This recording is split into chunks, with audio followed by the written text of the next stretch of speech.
நடந்து முடிந்த விஷயங்களைப் பற்றி வருத்தப்படுவதாலோ அல்லது கவலைப்படுவதாலோ எந்த பயனும் இல்லை. அது நம்முடைய நிகழ்காலத்தையும் எதிர்காலத்தையும் பாதிக்கும். நாம் எப்போதுமே எதை செய்ய வேண்டும், எப்படி சிறப்பாக செய்ய வேண்டும் என்பதில் மட்டுமே கவனம் செலுத்த வேண்டும். இது நம்மை முன்னேற்றவும் இலக்குகளை அடையவும் உதவும். கடந்த காலத்தைப் பற்றி நினைத்துக் கொண்டிருப்பதற்கு பதிலாக நிகழ்காலத்தில் வாழவும் எதிர்காலத்தை சிறப்பாக உருவாக்கவும் முயற்சிப்போம்.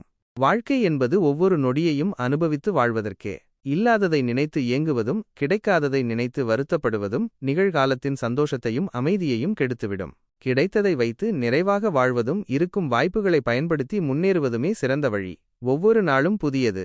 அதில் நாம் சந்தோஷத்தையும் வளர்ச்சியையும் தேடலாம். ஆகவே இருப்பதைக் கொண்டு மகிழ்ச்சியாக வாழ்வோம். இந்த வீடியோ உங்களுக்கு பிடித்திருந்தால் மறக்காமல் ஒரு சப்ஸ்கிரைப் செய்து உங்கள் நண்பர்களுக்கும் பகிர்ந்துவிடுங்கள். உங்களுடைய ஆதரவு எங்களுக்கு மிகவும் முக்கியமானது. மேலும் பல சுவாரஸ்யமான வீடியோக்களுடன் உங்களை சந்திக்கிறோம். தொடர்ந்து இணைந்திருங்கள். வணக்கம். வாழ்க வளமுடன்.